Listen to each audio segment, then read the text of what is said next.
berseru, hanya Engkaulah Tuhan yang menjadi keselamatan kami dan kekuatan kami. Tidak ada tempat lain selain di dalam Engkau Yesus Tuhan. Terima kasih buat kemenangan demi kemenangan yang Engkau beri bagi kami lewat darah Yesus yang melayakkan kami untuk kami berdiri di hadirat Allah, menaikkan pujian dan penyembahan. Terima kasih Tuhan buat kasih setiamu yang tidak pernah berkesudahan di dalam kehidupan kami. Pengampunanmu nyata atas hidup kami. Terima kasih Bapa. Kami rindu mendengar suara firman-Mu, karena kami percaya firman-Mu yang akan terus memberi kami kekuatan dan menopang kehidupan kami. Terima kasih Bapa, berbicaralah bagi kami. Kami buka hati kami dengan tulus hati dan rela hati. Kami terima kebenaran firman Tuhan. Dan kami percaya setiap umat-Mu yang mendengar firman-Mu, mereka akan diberkati, mereka akan dilepaskan, dan mereka akan diubahkan. Dalam berkat nama Tuhan Yesus, kami sambut firman Tuhan. Haleluya. Amin. Baik, shalom. Puji Tuhan. Saudara, mari kita akan belajar satu kebenaran firman Tuhan yang saya ambil dari 1 Yohanes pasalnya yang keempat.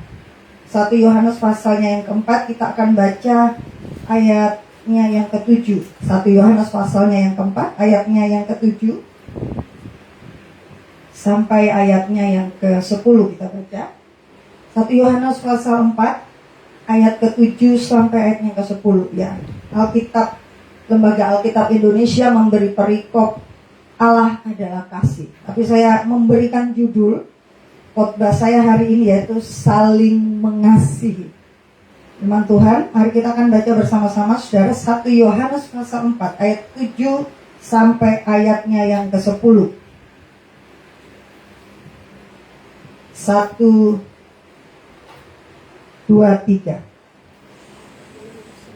Saudara-saudaraku yang kekasih, marilah kita saling mengasihi, sebab kasih itu berasal dari Allah. Dan setiap orang yang mengasihi lahir dari Allah dan mengenal Allah. Barang siapa tidak mengasihi, ia tidak mengenal Allah, sebab Allah adalah kasih. Dalam hal inilah kasih Allah dinyatakan di tengah-tengah kita, yaitu bahwa Allah telah mengutus anaknya yang tunggal ke dalam dunia, supaya kita hidup olehnya. Inilah kasih itu, bukan kita yang telah mengasihi Allah, tetapi Allah yang telah mengasihi kita, dan yang telah mengutus anaknya sebagai pendamaian bagi dosa-dosa kita. Saudara-saudaraku yang kekasih, jikalau Allah sedemikian mengasihi kita, maka haruslah kita juga saling mengasihi. Tidak ada seorang pun yang pernah melihat Allah jika kita saling mengasihi. Allah tetap di dalam kita dan kasih-Nya sempurna di dalam kita. Amin. Puji Tuhan, firman Tuhan. Nah, saudara, kita ketahui bahwa kasih itu merupakan salah satu dari buah roh ya. Kalau saudara baca Galatia pasal yang kelima mulai ayat ke-22, kasih itu adalah salah satu dari buah roh, manifestasi buah roh. Kasih ya. Dan juga kita ketahui bahwa kasih itu adalah bukti dari kelahiran baru. Orang-orang yang dilahirkan baru, mereka akan dipenuhi oleh kasih Kristus. Itu adalah bukti dari kelahiran baru. Orang yang mengenal Allah, orang yang lahir dari Allah, hidupnya dipenuhi oleh kasih Kristus. Saudara bisa baca itu dalam 1 Yohanes pasal 3 ayatnya yang keempat ya. Coba kita lihat sebentar 1 Yohanes pasal 3 ayatnya yang ke-14. Firman Tuhan katakan demikian, kita tahu bahwa kita sudah berpindah dari dalam maut ke dalam hidup, yaitu karena kita mengasihi saudara kita. Barang siapa tidak mengasihi, ia tetap di dalam maut ya. Jadi artinya saudara, salah satu manifestasi orang-orang yang sudah dilahirkan kembali dan diubahkan, yaitu hidup di dalam kasih Kristus. Amin ya saudara ya. Nah, ini penting bagi setiap orang-orang percaya bahwa hidup kita ini harus memanifestasikan kasih Kristus, ya. Nah, kenapa Yohanes mendorong kita untuk terus mempraktekkan kasih Kristus? Ya. Yohanes mendorong setiap orang percaya bahwa kasih ini harus dikembangkan terus, ya. Harus terus dikembangkan. Perbuatan kasih ini, saling mengasihi satu dengan yang lain, itu harus dikembangkan terus, ya. Tidak boleh dibiarkan mati, ya. Harus ada bukti nyata, ya. Harus ada bukti nyata. Kenapa? Karena kasih itu adalah suatu keputusan dan komitmen bagi setiap orang-orang percaya untuk apa? Untuk dipraktekkan dalam hidup sehari-hari. Itu kasih, saudara, ya. Makanya Rasul Yohanes menasehati orang-orang percaya bahwa kasih ini harus dipraktekkan, ya. Kasih ini harus dimanifestasikan. Kenapa, saudara? Saya rindu membagi ada 3 poin. Kenapa Rasul Yohanes mendorong setiap orang percaya untuk mengembangkan kasih Kristus dalam hidup sehari-hari? Yang pertama, tadi di ayatnya yang ke-9 dan ayatnya yang ke-10. 1 Yohanes pasal 4 ayat 9 dan ayat yang ke-10 di sini sekali lagi dikatakan, saudara-saudaraku yang kekasih. Ayat 9. Dalam hal inilah kasih Allah dinyatakan di tengah-tengah kita, yaitu bahwa Allah telah mengutus anaknya yang tunggal ke dalam dunia supaya kita hidup olehnya. Dan inilah kasih itu. Bukan kita yang telah mengasihi Allah, tetapi apa? Allah yang telah mengasihi kita dan telah mengutus anaknya sebagai pendamaian bagi dosa-dosa kita. Kenapa Rasul Yohanes mendorong setiap orang-orang percaya untuk kita hidup dalam kasih Kristus dan mengembangkan kasih itu, memanifestasikannya terus-menerus dalam hidup sehari-hari? Karena Allah adalah kasih. Amin, saudara. Allah yang kita sembah adalah kasih, ya. Dan saya percaya ketika kita menyembah Allah, ya, maka nature Allah itu, sifat Allah itu, ya, akan diturunkan ke dalam setiap kehidupan orang-orang percaya. Dan orang-orang percaya akan hidup di dalam kasih. Karena Allah adalah kasih. Buktinya apa? Yesus yang mengutus anaknya, ya, Yesus Kristus, untuk turun ke dunia ini, ya, menjadi tebusan dosa umat manusia. Dan tadi ayat ini berkata bahwa bukan kita yang mengasihi, saudara. Wah, ini dahsyat sekali, ya. Tetapi Allah yang berinisiatif. Amin, saudara. Allah yang berinisiatif untuk mengasihi umat percaya, orang-orang yang masih hidup di dalam dosa.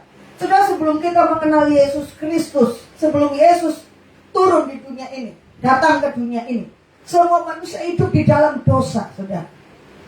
Ya, semua manusia hidup di dalam kejahatan-kejahatan yang menyedihkan hati Tuhan. Dan Allah berinisiatif. Makanya saudara, Roma pasal 5 ayat 8, ya, dikatakan bahwa Allah mengasihi setiap saudara dan saya pada waktu keadaan kita ini masih berdosa. Amin, saudara. Ya, bukan kita yang berbuat baik baru lalu Allah mengasihi saudara dan saya. Bukan. Ya, justru waktu kita masih dalam keadaan berdosa, Allah berinisiatif mengasihi saudara dan saya, dan itulah kasih Tuhan. Makanya Efesus pasal 2 berkata, oleh karena kasih, oleh karena anugerah, ya, kita diselamatkan oleh iman. Karena kasih karunia, ya, Efesus 2 ayat 8-9. Karena kasih karunia kamu diselamatkan oleh iman. Itu bukan hasil usahamu, tetapi apa? Itu adalah kasih Allah, pekerjaan Allah dalam hidup saudara dan saya. Dahsyat, saudara. Agama-agama lain, mereka mengajarkan bahwa untuk bisa berjumpa dengan Tuhan, untuk mereka bisa beroleh anugerah yang daripada Tuhan, mereka harus berbuat baik, ya. Mereka harus melakukan segala hal. Untuk apa? Untuk mereka bisa berjumpa dengan Tuhan mereka, ya. Tetapi iman kita di dalam Yesus Kristus, Allah mengasihi saudara dan saya justru waktu kita masih dalam keadaan berdosa. Oh, dahsyat. Amin. Ya. Dan itulah Tuhan yang kita sembah. Tuhan kita adalah kasih. Ya, bukan kita yang mengasihi Allah, tetapi Allah yang telah mengasihi saudara dan saya. Makanya Yesus datang ke dunia ini. Amin, saudara. Kita sebentar lagi akan memasuki masa-masa Advent ya. Sudah mulai masuk ya, masa Advent, penantian kedatangan Yesus Kristus sampai nanti Natal. Mari kita merenungkan hal ini bahwa Tuhan yang datang kepada kita. Amin, saudara ya. Tuhan yang datang. Kita ini yang harusnya gak dikasihi, kita ini yang harusnya binasa, saudara. Ya, karena kita ini penuh dengan kejahatan. Mazmur berkata kita dibagaikan kain lara di hadapan Tuhan. Ya, penuh dengan kejahatan dan kebusukan, dan itu menjijikkan di mata Tuhan. Tapi Tuhan tidak memalingkan wajahnya kepada orang-orang, umat manusia. Justru dia datang ke dunia ini, mati, disalibkan, menebus dosa saudara dan saya. Dan sebentar kita akan memperingati ya. Kita makan roti, minum anggur lambang tubuh dan darah Yesus. Dan biar ini menjadi perenungan bagi kita bahwa Allah itu kasih, mengasihi saudara dan saya. Kasih setianya kekal untuk selama-lamanya. Amin. Amin, saudara ya. Lalu hal yang berikutnya, yang kedua, mengapa Rasul Yohanes mendorong orang-orang percaya supaya kita ini terus mengembangkan kasih Kristus ya. Ayat 7 dan ayatnya yang ke-8. Coba kita lihat lagi, saudara. Kita lihat di ayat yang ke atas. 1 Yohanes pasal 4 ayat 7 dan 8. Firman Tuhan katakan demikian. Saudara-saudaraku yang kekasih, marilah kita saling mengasihi, sebab kasih itu berasal dari Allah. Dan setiap orang yang mengasihi lahir dari Allah dan apa? Mengenal Allah. Barang siapa tidak mengasihi, ia tidak mengenal Allah. Sebab Allah adalah kasih. Jadi hal yang kedua yang berikutnya ini sangat penting, saudara. Ketika kita hidup dalam kasih, maka saudara dan saya akan mengenal Allah. Amin. Ya. Akan mengenal kehendaknya, mengenal pribadinya. Waktu kita hidup di dalam kasih, kita akan bertumbuh di dalam pengenalan akan Allah yang benar ketika hati kita ini dipenuhi dengan kasih Kristus. Mengapa, saudara? Ketika kita membangun relasi yang dekat dengan Tuhan, hati ini harus dipenuhi dengan kasih. Gak boleh ada kemarahan, gak boleh ada kebencian, gak boleh ada iri hati, dendam, ya, akar kepahitan, saudara. Karena kalau itu ada di dalam hidup kita, saudara, ya, maka kita gak akan bisa membangun relasi yang dekat dengan Tuhan. Kita gak akan bisa membangun hubungan yang intim dengan Tuhan, ya. Jika kita hidup di dalam kebencian, kemarahan, tidak mau mengampuni, maka kita akan seperti ada jarak dengan Bapa kita di sorga. Kita gak bisa membangun hubungan yang intim, hubungan yang dekat dengan Bapa di sorga. Sama dengan ketika kita punya kemarahan, kebencian, ya, akar kepahitan dengan orang-orang di sekitar kita, saudara, kita gak akan bisa membangun hubungan yang intim, relasi yang dekat dengan orang itu. Betul ya? Begitu pula dengan membangun relasi dengan Tuhan. Ayat ini jelas sekali bahwa barang siapa tidak mengasihi, ia tidak mengenal Allah. Ya, sebab Allah kita adalah kasih. Tadi di poin yang pertama. Jadi ketika kita hendak menghampiri dan membangun hubungan yang intim dengan Bapa di sorga, saudara, kita harus dipenuhi oleh kasih Kristus. Amin, saudara. Ini esensi yang sangat penting. Ya. Mengenal Bapa di sorga itu harus dipenuhi oleh kasih Kristus.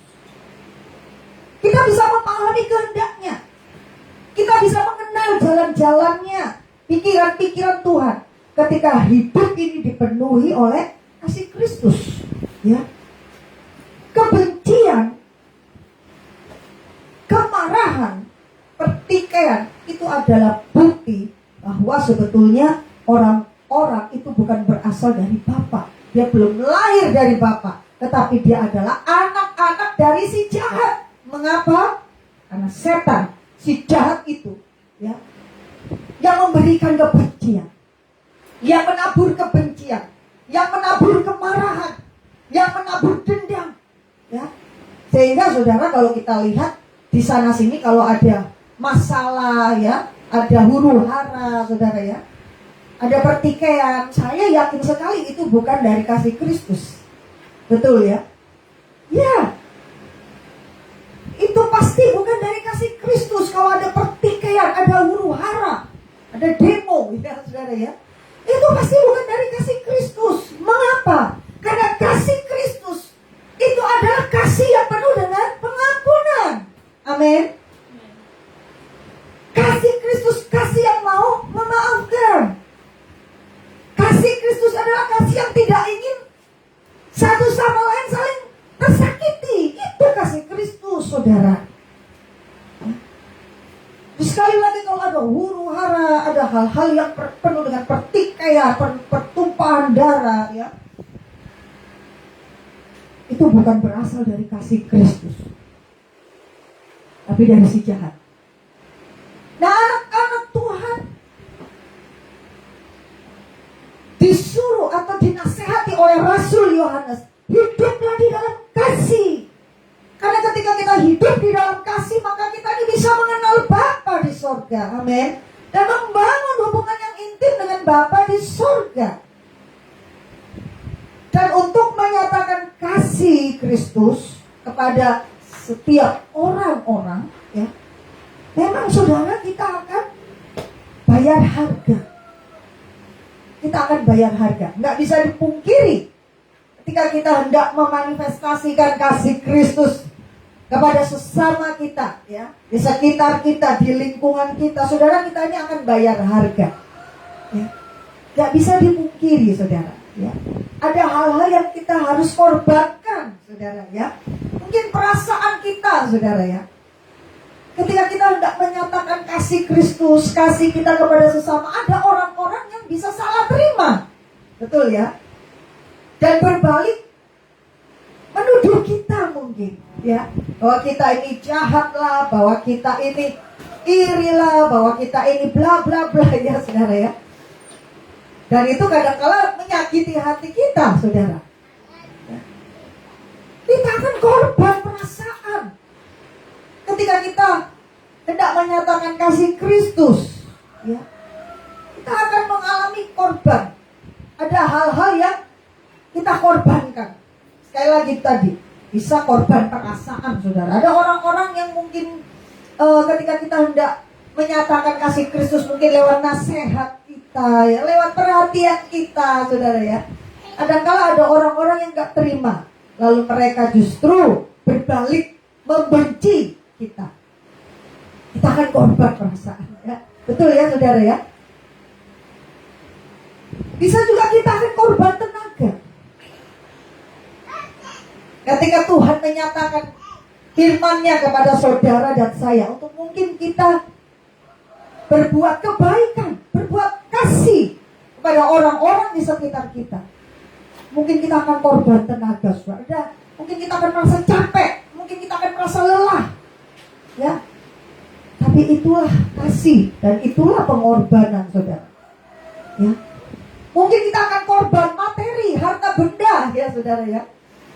Ketika mungkin Roh Kudus menggerakkan hati saudara dan saya untuk kita bisa berbuat kebaikan, berbuat kasih kepada orang-orang yang membutuhkan, mungkin Tuhan akan berkata, keluarin sedikit dari harta bendamu, ya saudara, ya. Ada korban, tapi itulah kasih. Amin, saudara. Ada seorang hamba Tuhan berkata seperti ini, sebetulnya apa yang kita buat itu belum sebanding dengan apa yang Kristus buat bagi saudara dan saya, ya. Kita belum sampai berdarah-darah, saudara, ya. Untuk apa? Untuk berbuat kebaikan, betul, ya. Yesus berkorban mati di atas kayu salib itu mengucurkan darahnya, ya. Dicambuk, tubuhnya sudah gak berbentuk tubuh manusia,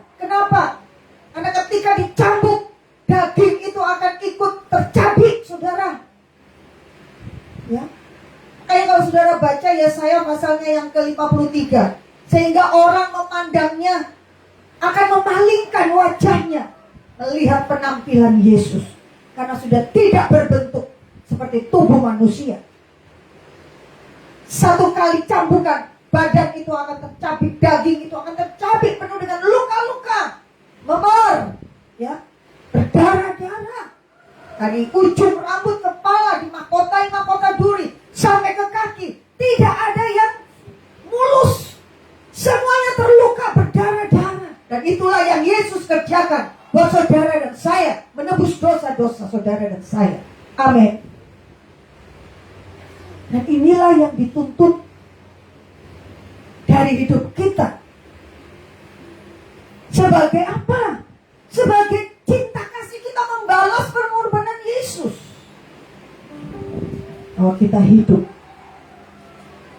untuk mengasihi, walaupun mungkin saudara dan saya akan berkorban, ya, korban perasaan saudara.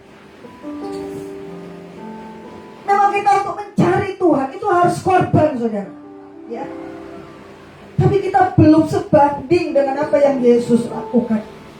Kita belum sampai berdarah-darah. Yesus terluka sampai mati. Apakah kita sudah bisa membalas pengorbanan Yesus sudah? Kita belum habis-habisan untuk bisa mengasihi sesama kita mungkin, atau membalas cinta kasih Tuhan. Ya. Kadang-kala untuk kita bisa saling melayani sesama manusia saja, kadang-kala kita mengeluh bersungut, betul ya? Jujur, saya pun kadang begitu, saudara. Untuk kita melakukan tanggung jawab kita sebagai suami kah, istri kah, ya, orang tua kah, ya, anak kah, kadang-kala kita mengeluh. Tapi sebetulnya ketika kita melakukannya berdasarkan atas kasih Kristus yang menggerakkan setiap apa yang kita lakukan, saudara, saya percaya kita akan dimampukan. Amin. Walaupun memang kita akan bayar harga. Orang tua mungkin ketika orang tua melakukan tanggung jawabnya kepada anak-anak, menasihati, berusaha memberikan hal yang terbaik, dan mungkin disalah mengerti oleh anak-anak. Orang tua mungkin akan korban perasaan mungkin. Tapi kasih Kristus yang memampukan saudara dan saya untuk tetap melakukan kasih itu. Amin saudara ya. Suami istri, ya. Kadang-kala terjadi konflik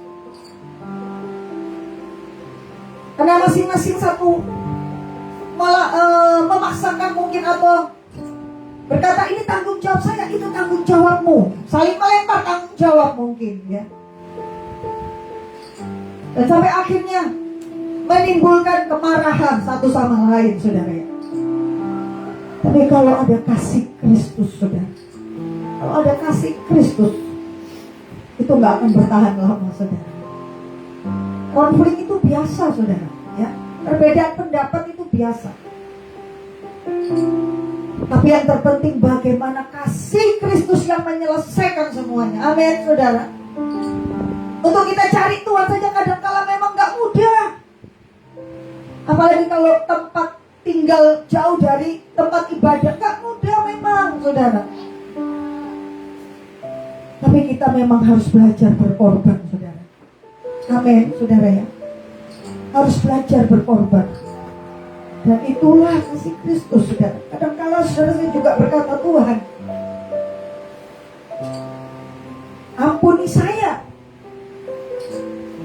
Kalau saya belum bisa berkorban, membalas cinta kasih Tuhan. Kadang-kala saya juga bersungut, tapi Tuhan ingatkan, kamu belum berdarah-darah, belum sebanding, belum seberapa yang kamu buat untuk aku. Nah, Yesus mengingatkan saya, untuk kita bisa mengasihi saudara, memang kita akan bayar harga, saudara. kita akan bayar harga. Tetapi kasih Kristus itu harus menggerakkan setiap apa yang kita lakukan. Amin. Sehingga ketika kita diperhadapkan dengan hal-hal yang membuat kita kecewa, kita nggak akan bersungut dan marah, saudara. Amin ya, saudara ya. Kita nggak akan marah. Kenapa? Karena kasih Kristus itu yang menggerakkan kehidupan saudara dan saya. Sekali lagi, kadang-kala memang kita harus bayar harga, saudara. Ya, bayar harga. Makanya kita minta dipenuhi kasih Kristus, sehingga kita gak mudah marah, gak mudah bersungut, melihat atau mengalami hal-hal yang gak nyaman waktu kita berbuat kasih kepada orang lain. Minta kasih Kristus memenuhi hidup saudara dan saya. Bahkan saudara, ya, hal yang lebih tinggi lagi yang Yesus ajarkan mengenai kasih kepada sesama. Coba kita buka dalam Lukas pasalnya yang ke-6. Lukas pasalnya yang ke-6 ayat 27 sampai 30.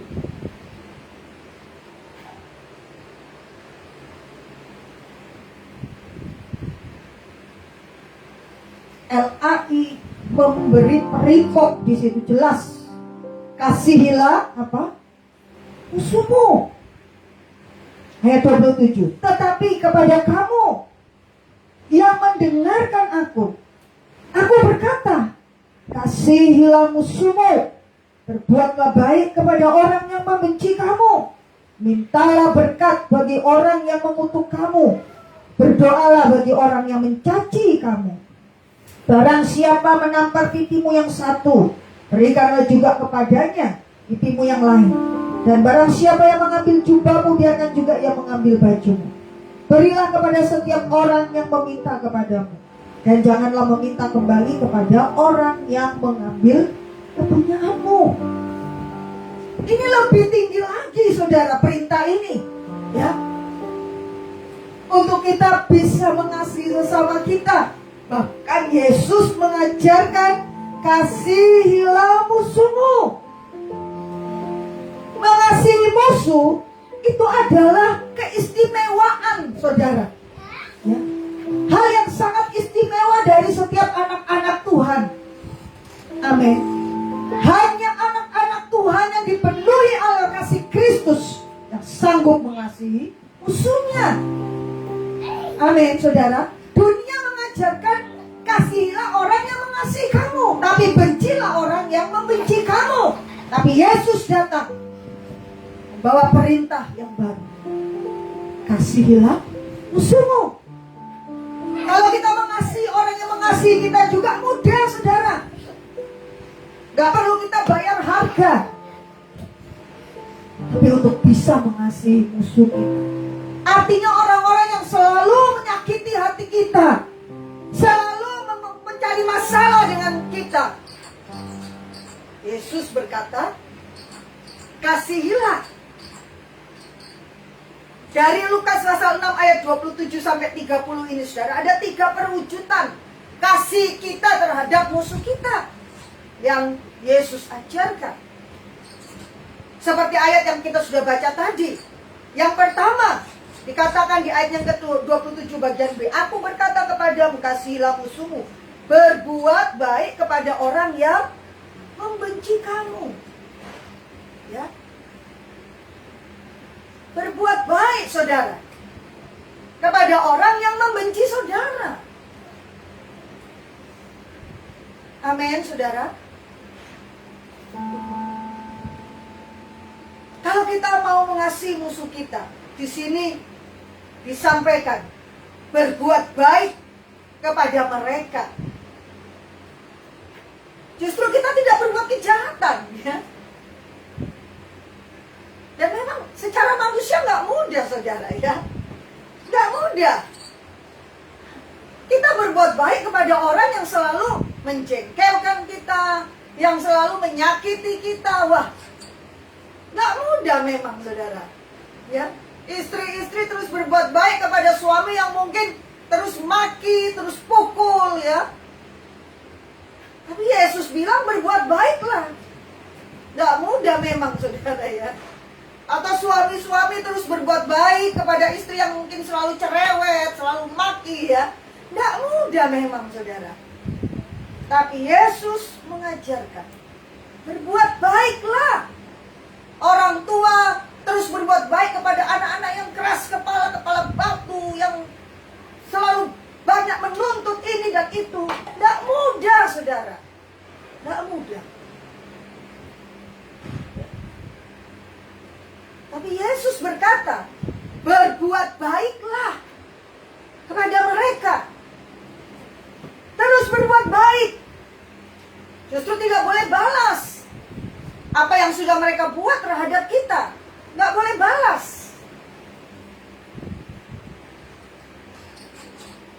Amin saudara. Ini Yesus ajarkan perwujudan kasih kita kepada musuh kita. Yang pertama, berbuat baik. Yesus memberikan contoh teladan. Ya. Yesus mau menjadi manusia dan menderita, bahkan mati di atas kayu salib. Itulah kebaikan Yesus. Walaupun saudara, manusia ini membenci dia ketika Yesus datang. Ya. Orang membenci dia. Bahkan sampai menyalibkan Yesus. Tapi Yesus terus berbuat kebaikan. Teladan Yesus. Dan biar kita juga belajar seperti teladan Yesus. Berbuat kebaikan kepada musuh-musuh kita. Amin saudara. Perwujudan kasih yang kedua bagi musuh kita. Dari ayat yang sudah kita baca tadi. Di ayatnya yang ke-28. Mintalah berkat. Ya. Mintalah berkat bagi orang yang mengutuk kamu. Berdoalah bagi orang yang mencaci kamu. Wah, saudara, tidak mudah saudara. Kita disuruh berdoa dan memberkati orang-orang yang mencaci kita. Ya. Ketika orang mungkin merugikan saudara dan saya,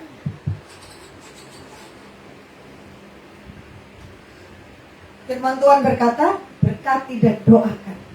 Kira-kira mudah atau tidak saudara? Jujur ini ya. Tidak mudah ya. Saya pun tidak mudah saudara. Untuk berdoa dan memberkati musuh saya. Artinya orang-orang yang mungkin membuat saya marah, membuat saya benci, jengkel ya. Amin saudara. Tidak mudah. Tapi Yesus mengajarkan, berkati, doakan. Justru kita disuruh mendoakan supaya orang-orang itu juga beroleh anugerah dari Tuhan Yesus Kristus. Tapi inilah perwujudan kasih kita. Ya. Perwujudan kasih kita. Harus mendoakan ya.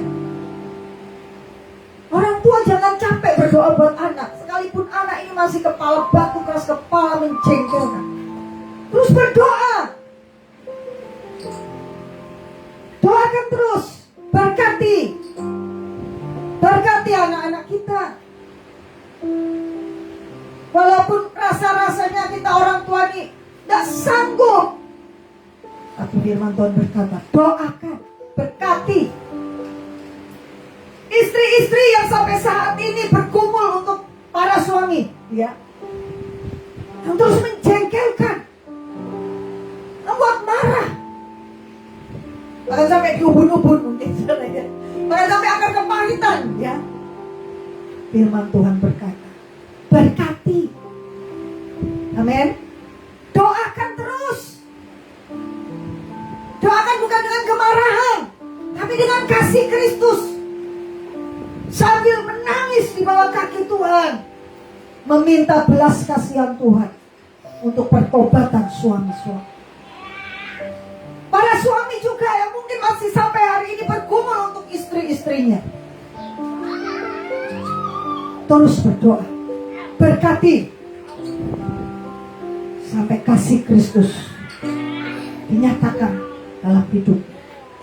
Amin saudara. Memang gak mudah, tapi inilah firman Tuhan. Yesus pun memberi teladan. Ketika Yesus disalibkan, Yesus tidak marah Tapi apa yang dilakukan Yesus? Yesus mengampuni. Amin saudara. Amin ya. Yesus mengampuni.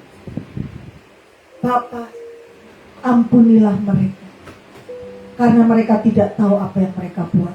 Yesus mengampuni. Berdoa buat para musuh-musuhnya, orang-orang yang menyalibkan dia. Yesus mengampuni. Sampai akhirnya salah satu seorang penjahat. Saudara, kalau saudara baca ya firman Tuhan, penjahat ini dua-duanya awalnya mencaci maki, mengutuk Yesus. Ya. Tapi sampai pada satu saat ya, ketika Yesus hendak meninggalkan dunia ini, salah seorang penjahat bertobat, saudara. Dan dia berkata, Tuhan, kalau nanti kau sampai di Firdaus, jangan lupa aku. Padahal sebelumnya dua-dua penjahat ini mencaci maki Yesus dan mengutuki Yesus. Tapi satu orang bertobat. Kenapa? Karena melihat sikap teladan Yesus. Yesus tidak marah. Yesus dicambuk. Ya. Yesus dihina, dicaci maki oleh ahli-ahli Taurat dan orang-orang Farisi yang ada di bawah. Yesus tidak marah. Yesus tidak menggunakan haknya, otoritasnya untuk menghukum orang-orang itu. Tapi yang Yesus lakukan, Bapa, ampuni. Nah, mereka tidak tahu apa yang mereka berbuat. Tidak mudah memang, saudara. Saya jujur, saya juga masih manusia. Ada nggak mudah untuk bisa mengampuni, memberkati orang-orang yang membuat kita mungkin sampai penuh dengan kebencian, kemarahan mungkinnya. Tapi kasih Kristus yang memampukan saudara dan saya untuk kita bisa memberkati, mendoakan orang yang menjengkelkan, memberkati mereka sampai terjadi pemulihan Allah di dalam hidupnya. Dan inilah perwujudan kasih kita kepada musuh-musuh kita. Maka yang terakhir dikatakan, tidak membalas kejahatan yang mereka lakukan terhadap kita. Kita nggak balas, saudara. Waktu orang itu mencaci, kita nggak balas mencaci. Waktu orang itu menghina, kita nggak balas menghina. Waktu orang itu berbuat curang kepada kita, kita nggak balas berbuat curang. Tapi kita justru memberkati. Bahkan di sini tadi ayat ini berkata, ya, berilah makanan, ya. Maka dikatakan kalau dia tampar pipi kanan kamu, kasih lagi pipi kiri kamu, ya. Bukan berarti saudara kalau ada orang yang pukul kita, ya, apalagi sampai mengancam nyawa kita, kita cuma diam aja tidak berbuat. Bukan seperti itu maksudnya, ya. Yang dimaksud oleh firman Tuhan di sini adalah bagaimana kasih Kristus ini memampukan kita untuk kita bisa terus mengampuni orang itu dan berdoa bagi dia. Amin, saudara. Itulah perwujudan kasih Kristus dalam hidup kita. Jadi dikatakan kembali lagi di dalam 1 Yohanes tadi, ya, pasalnya yang keempat, orang-orang yang dipenuhi oleh kasih Kristus, dia akan mengenal Bapa di sorga. Saudara, jangan kita berkoar-koar teriak bahwa kita ini mengenal Bapa di sorga, tapi kalau hidup kita dipenuhi dengan kebencian, jangan kita teriak-teriak bahwa kita kenal Tuhan kita. Kalau hidup kita ini diwarnai dengan kebencian, kemarahan, tapi orang yang mengenal Bapa di sorga, orang yang membangun hubungan intim dengan Bapa di sorga adalah orang-orang yang hidup di dalam kasih Kristus. Amin, saudara. Yang terakhir, kenapa Rasul Yohanes mendorong orang-orang percaya untuk hidup di dalam kasih Kristus, mengembangkan, memanifestasikan kasih itu setiap hari dalam tindakan nyata. Dikatakan bahwa jikalau kita saling mengasihi, Allah itu akan tetap ada di dalam saudara dan saya, dan kasih-Nya disempurnakan di dalam hidup saudara dan saya. Di ayatnya yang ke-12, 1 Yohanes pasal 4. Kalau kita hidup saling mengasihi satu sama yang lain, itu artinya bahwa Allah itu tetap tinggal di dalam saudara dan saya. Pribadi Allah tidak mau tinggal di dalam hidup orang-orang yang hatinya penuh dengan kebencian. Ya.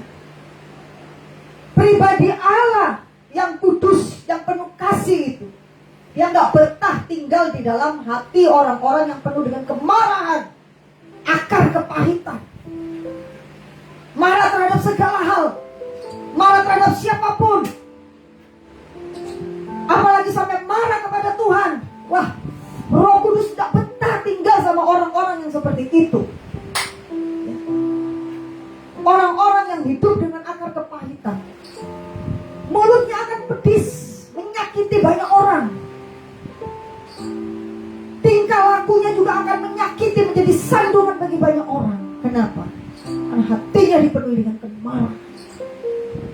Dia tidak bereskan di hadapan Tuhan. Orang-orang yang dipenuhi oleh kasih Kristus, Roh Allah akan betah tinggal di dalam hidupnya. Amin, saudara. Roh Kudus akan betah tinggal di dalam hidupnya. Dan apa dampaknya kalau Allah tetap tinggal di dalam saudara dan saya? Wah, ada damai sejahtera Allah yang melampaui akal pikiran manusia. Itu akan tinggal di dalam hati saudara dan saya. Amin. Damai sejahtera itulah yang memampukan saudara dan saya untuk kita tidak akan takut, tidak khawatir menjalani hidup kehidupan di dunia ini yang penuh dengan segala tantangan. Mari saudara, jaga hati kita biar kita tetap hidup di dalam kasih Kristus. Karena ketika kita hidup di dalam kasih Kristus, saling mengasihi satu sama yang lain, maka Allah betah tinggal di dalam hidup saudara dan saya. Roh Kudusnya akan betah tinggal di dalam hidup saudara dan saya. Dan saya percaya ketika Allah tinggal di dalam hidup saudara dan saya, maka damai sejahtera Allah, shalom yang daripada Tuhan, yang melampaui akal pikiran manusia, itu yang akan terus menguasai hidup saudara dan saya, mewarnai setiap perjalanan hidup saudara dan saya. Dan kasih Kristus yang akan memampukan saudara dan saya untuk tetap bertahan. Firman Tuhan berkata, kasih itu tidak membuat orang takut. Amin, saudara. Kasih Kristus itu tidak membuat orang takut.